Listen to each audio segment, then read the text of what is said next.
Hello hi everyone, welcome back to my channel. तो मैंने recently कुछ चैनल्स के नाम शेयर किए हैं यूट्यूब पे। यूट्यूब पर ही आपको ढूंढना है फ्री रिसोर्सेज सीए स्टूडेंट्स के लिए।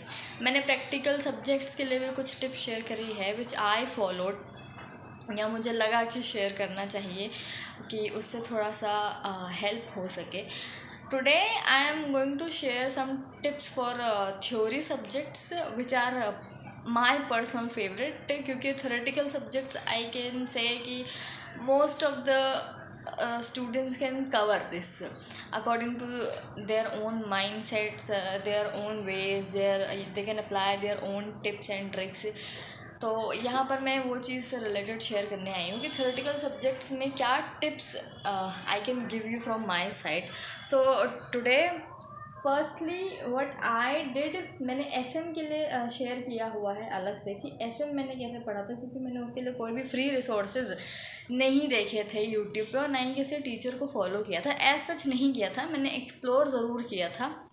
तो अगर आपको कॉन्सेप्ट क्लैरिटी चाहिए फॉर एसएम तो आप यूट्यूब पे देख सकते हो। I can not recommend you, क्योंकि मैंने पर्सनली किसी को देखा नहीं था। एसएम में व्हाट आई फॉलोड वाज कि क्वेश्चंस जो भी थे, आर्ट नोट्स मेरे पास थे। तो एसएम का था कि जो भी क्वेश्चंस थे स्टडी मटेरियल के, जो चैप्टर एंड में क्वेश्चंस होते हैं वो पीवाईक्यूज़, आरटीपीज़ और एमटीपीज़ में जो भी क्वेश्चंस थे, पास्ट ईयर के क्वेश्चंस मैंने देखे थे हर एक चैप्टर के, स्पेशली ढूंढ ढूंढ के, and I wrote them in a small notebook.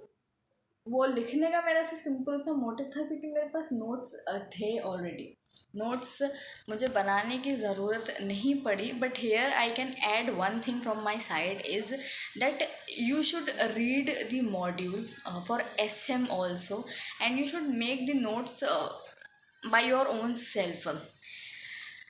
This will benefit you. Firstly, I realized when I was making note for audit or for law specially, जब मैं लेक्चर्स देख रही थी, one I watch those lectures, revision lectures of Gurpreet sir, तो वो notes जो भी थे लॉ के उनको मैंने बाद में लिखा है। And after that one I try to recall those notes और दोज पॉइंट्स, एक्चुअली पहली बार में बुक्स खोलने की ज़रूरत नहीं होती थी, नोट्स खोलने की ज़रूरत नहीं पड़ती थी। मैं ये नहीं कहूँगी कि सब कुछ I use to recall, because obviously first reading is must, लेकिन कहीं ना कहीं जब आप लिख रहे होगे या आप बोल भी रहे होगे साथ में, तो वो आपके माइंड में जा रहा होगा। You will recall it, some of the point, some of the sections specially याद करने की, वो बैठ के रट्टा मारने की ज़रूरत नहीं पड़ेगी कि एक एक चीज़ आपको रटना है करके, क्योंकि वो दिमाग में ऑटोमेटिकली जा रहा है जब आप लिख रहे हो। तो for all theory subjects from my side I would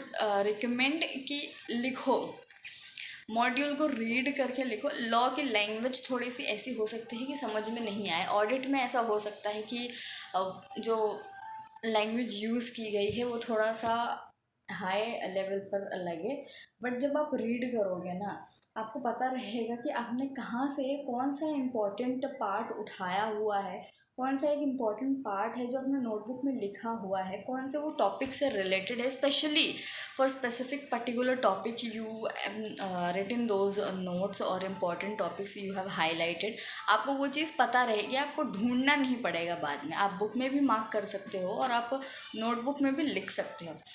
after that फिर वो नोट्स को पढ़ो। फॉर मी, मैंने ऑडिट के लिए सक्षम जैन सर को यूट्यूब पर देखा था, तो उनके नोट्स वर गुड इनफ कि मुझे सिर्फ वही नोट्स लिखने थे कॉपी में, खुद से रीड करके या ऐसा कुछ नहीं था। But you have to write those notes by yourself also, आपको वो लिखना पड़ेगा, तभी आपको पता लगेगा कि इम्पोर्टेंट टॉपिक क्या है। उन्होंने सारी चीज़ें इंपॉर्टेंट ही कवर करी है, बट जब तक आप उसे लिखोगे नहीं। See for me, my personal experiences theoretical subject is like कि जब तक आप खुद से नोट नहीं बनाओगे, जब तक आप रीड नहीं करोगे स्पेशली मॉड्यूल्स को या नोट्स को, जो भी आप देख रहे हो, आपके दिमाग में वो चीज़ नहीं आएगी। You will always feel like confused कि कहाँ से है ये, कौन सा स्पेसिफिक टॉपिक है ये, कौन सा इम्पॉर्टेंट है टॉपिक है ये, क्या चीज़ मैंने लिखी हुई, क्योंकि आपने लिखा नहीं होगा तो you won't remember anything. For me that was my personal thing for theoretical subjects, क्योंकि मेरे लिए लिखना is must for specially theoretical subjects. वो पहली चीज़ तो आपके दिमाग में जा रही होगी. It can help you for recalling those notes or those important points, especially at the last moment of the exam day or before exams or at that moment of time. तो वो चीज़ें हेल्पफुल होंगी कहीं ना कहीं. Theoretical subject यार देखो, concept clarity होने के बाद I can give you only one suggestion for theoretical subject is, if you have clear your theoretical your concepts, you now just go to the books, modules or the notes, read those notes or write those notes. I would highly recommend to write notes. If you have read modules or if you just have that concept clarity, just go and write some of the points by recalling it, not just opening the book and कि वो तो बहुत आसान होती है सारी चीज़ें. But जब आप पढ़ रहे हो, अगर आप कॉन्सेप्ट क्लैरिटी भी ले रहे हो and you are having that notes of any particular teacher, तो आप वो नोट्स खुद से लिखो. उन्होंने तो बनाकर दिए हुए हैं बट आपको खुद से लिखना पड़ेगा वो चीज़ को. वो बहुत ज़्यादा हेल्पफुल होगा कहीं ना कहीं. थ्योरेटिकल सब्जेक्ट्स में ज़्यादा कुछ भी टिप नहीं है, क्योंकि मैंने सिर्फ यही कुछ चीज़ें फॉलो करी थी. थ्योरी दिखने में जितनी आसान होती है उतनी शायद होती नहीं है, बट हम उसे आसान बना सकते हैं. क्वेश्चंस आपको रेफ़र करने होंगे, उसका भी एक नोट बना सकते हो आप अगर आपके पास टाइम है तो. एसएम के लिए मैंने यही चीज़ करी थी, क्योंकि मेरे पास नोट्स थे. तो एसएम के लिए मैंने सिर्फ PYQs, क्वेश्चंस, RTP सारे लिखे हुए थे और उनके आंसर्स भी लिखे हुए थे. सी, आप मानो या नहीं मानो, this is the fact. Suggested answer से कहीं ना कहीं कुछ ना कुछ तो मैच होना ही चाहिए कि आप किस वे में प्रेजेंट कर रहे हो आंसर. बाकी you can give your best for theory subjects also. जैसे हम प्रैक्टिकल में कहते हैं ना कि अपने आप से प्रैक्टिस करो, क्वेश्चन सॉल्व करो, तभी आपको पता लगेगा कि आप कहाँ रुक रहे हो. Same goes with theoretical subjects also, कि जब तक आप लिखोगे नहीं आपको पता नहीं लग रहा होगा कि आप कौन से एक टॉपिक में अटक रहे हो. Where you need to fix yourself, where you need to change your think कि मुझे इस तरीके से नहीं इस तरीके से करना है, तो just go for it, look it down, कैसे करना है क्या नहीं करना है, वो चीज़ें देखो. Theory subject is also important as well as practical जितना इम्पॉर्टेंट है कहीं ना कहीं.